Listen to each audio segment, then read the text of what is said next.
Hi, everyone. I'm Mad Hildebrandt, and this is the Get Mad Show. Our guest today is Lara, who is running for re-election to State House District 34 here in New Mexico. Let's go.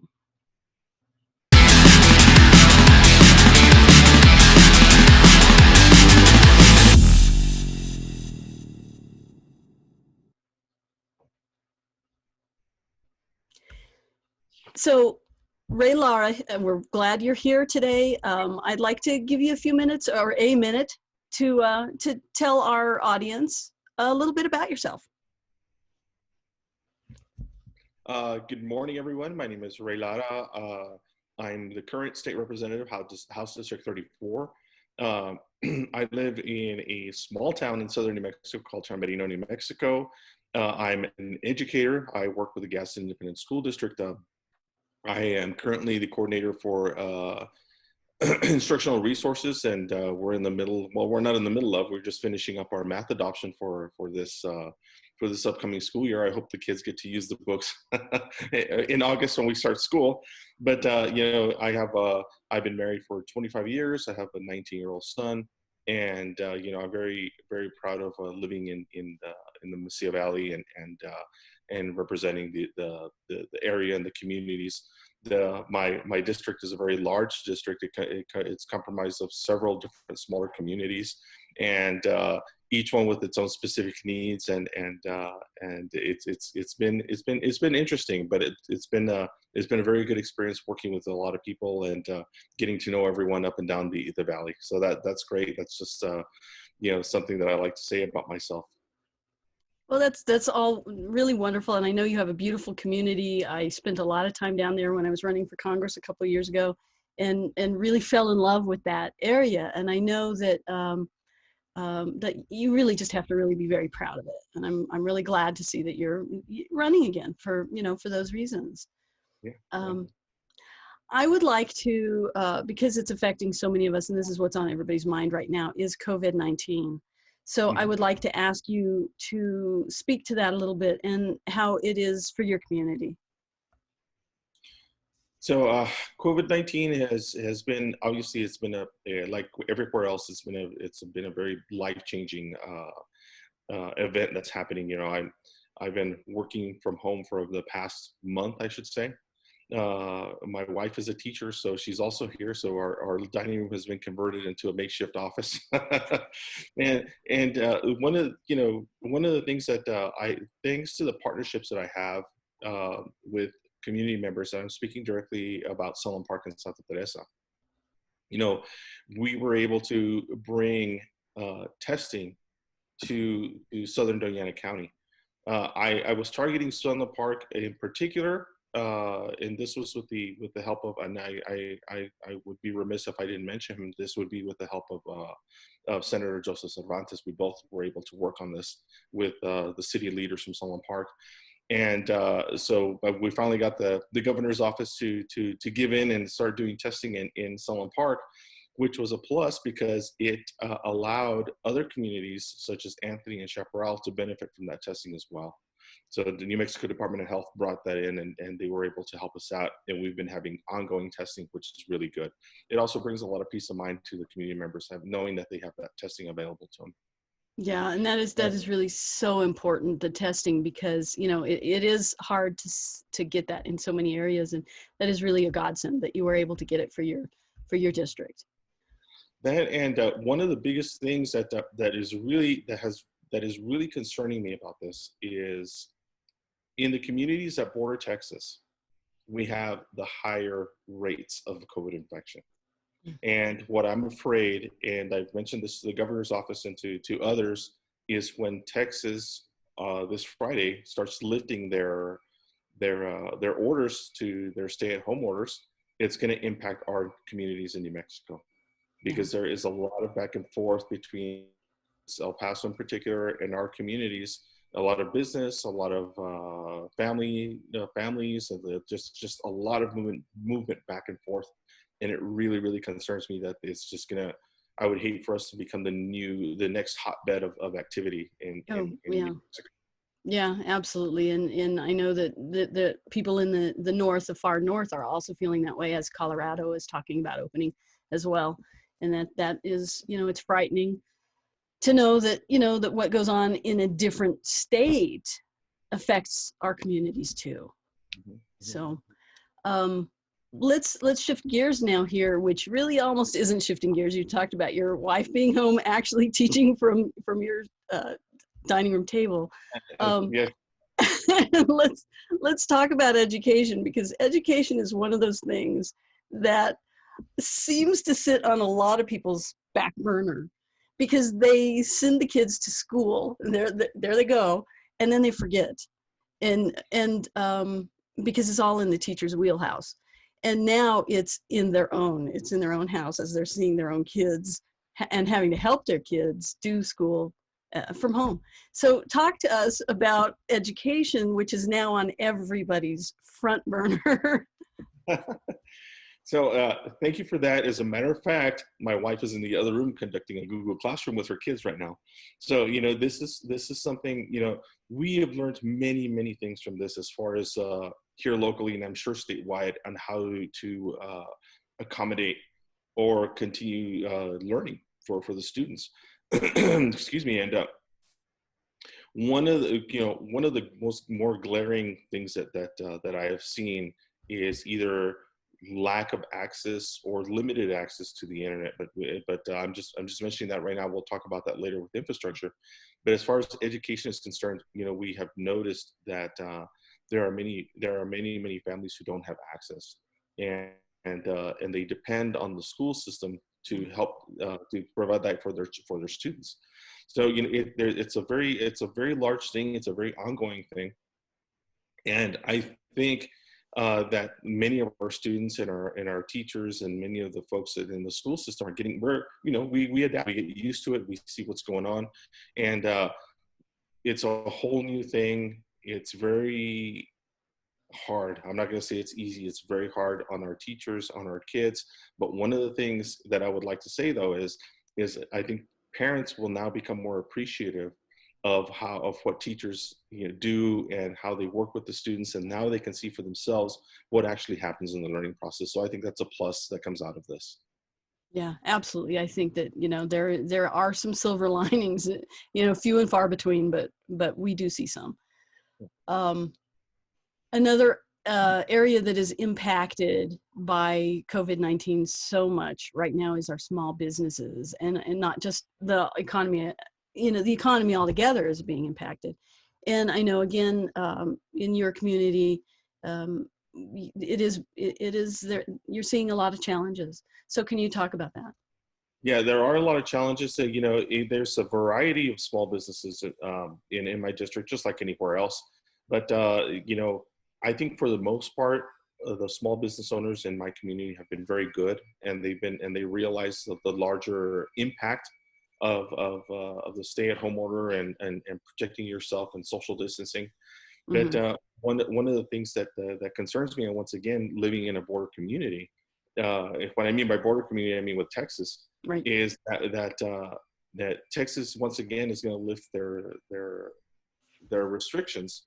And we have, for example, I have a small business owner who runs a early childhood learning center, Hmm. and she's concerned that they are going to see an increase in children because many of those parents work in El Paso.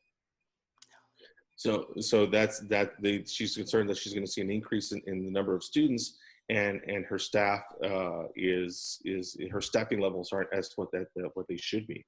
So Hmm. she's really concerned with that.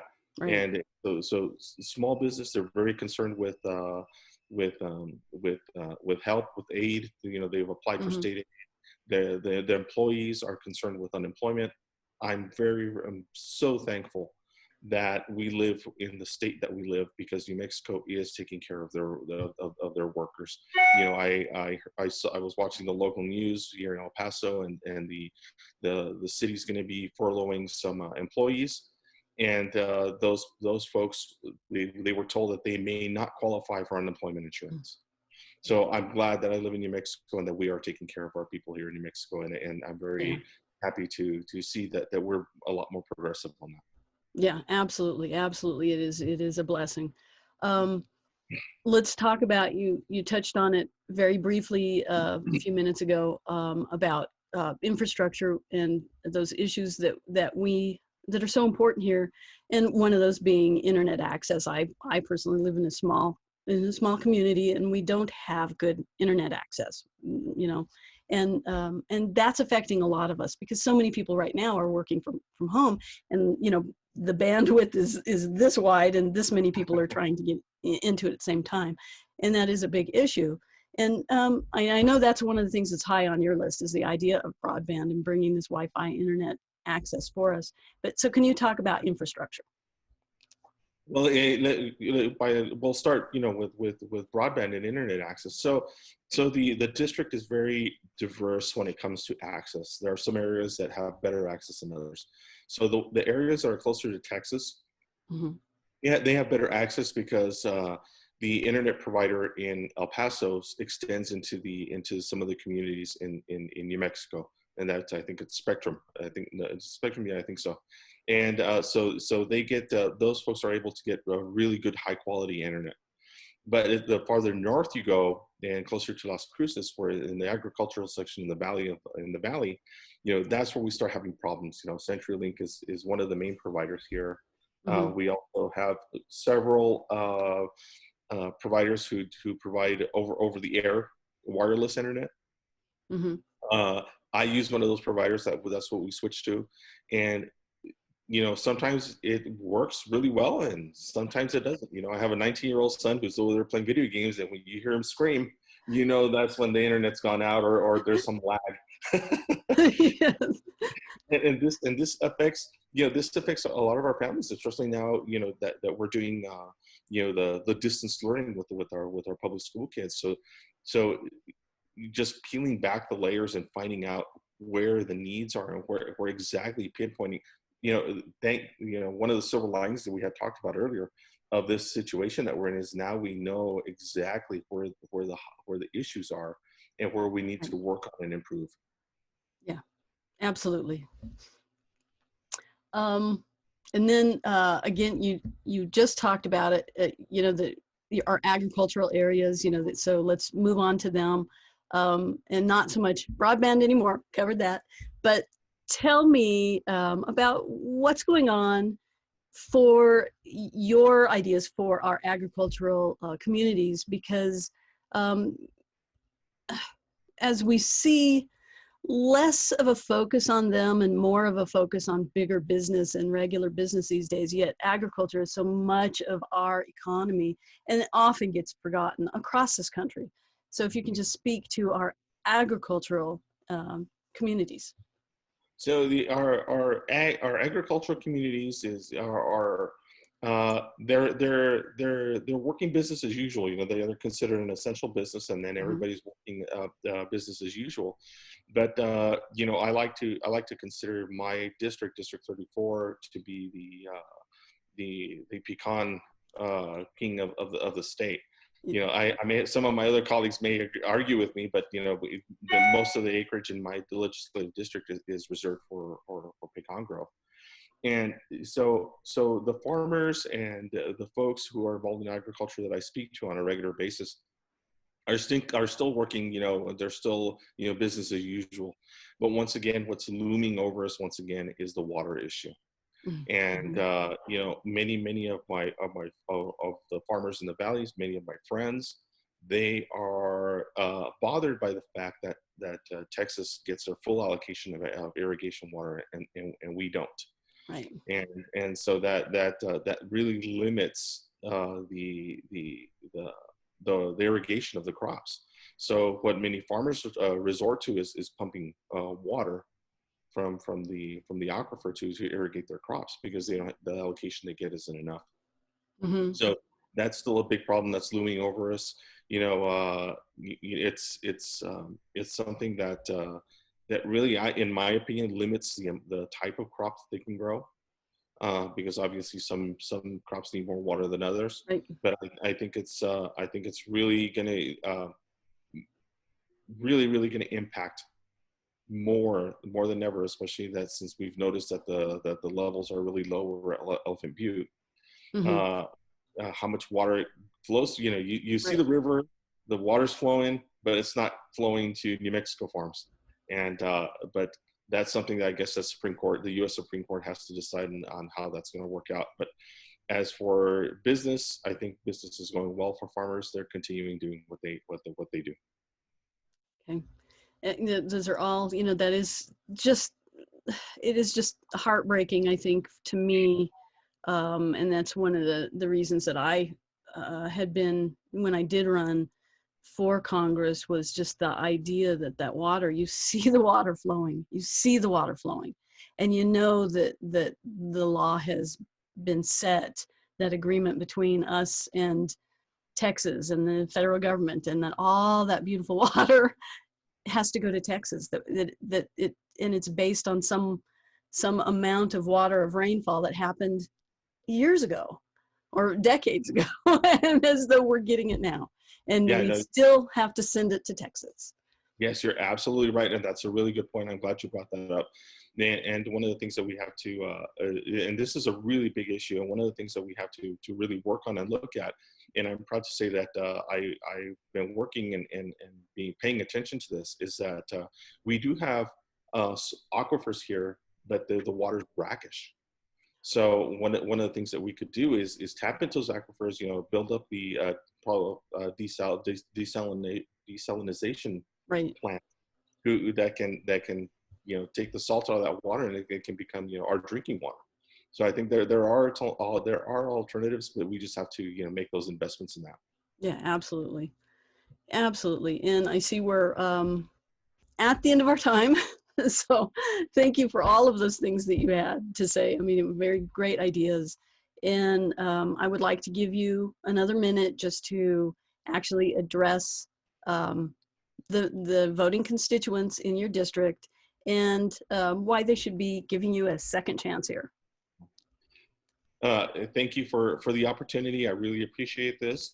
And voters, the good people of District 34, I know this has been a rough time for many of us, for all of us. But I would like to continue working for you. I want you to know that being up in Santa Fe is not about me; it's about we. And I really listen to what the feedback I get, and I really appreciate the feedback. Many of my decisions and many of my votes are based upon the feedback from the people in my community. It's very important that I represent the community in a fair and equitable manner. And there are many interests, as we know, in our communities.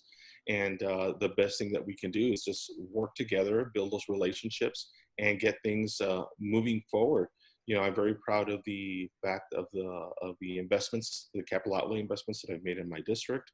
We have community centers coming up, we have splash pads, we have all these improvements coming, infrastructure, water, natural gas. So I'm very proud of that work that I've done, and I hope to continue that. Well, thank you so much for joining us today. Thank all of you out there for coming to watch. And I will ask you one time, I forgot to ask you to tell everybody your website, how they can find you, and we will also have that in the comments down below. Okay. Thanks for that. And the website is up, but I would prefer that folks check out the Facebook page, Okay. Ray for District 34. And on there, you can see the latest and greatest things that are happening in District 34. I'm proud to say that I've been publishing some really good information for folks, and that's why I would ask that they check out the Facebook page, because it has the most updated information. Okay. And we'll have that information below. And thank you everybody for being here. Thank you, Ray, Lara, for being here.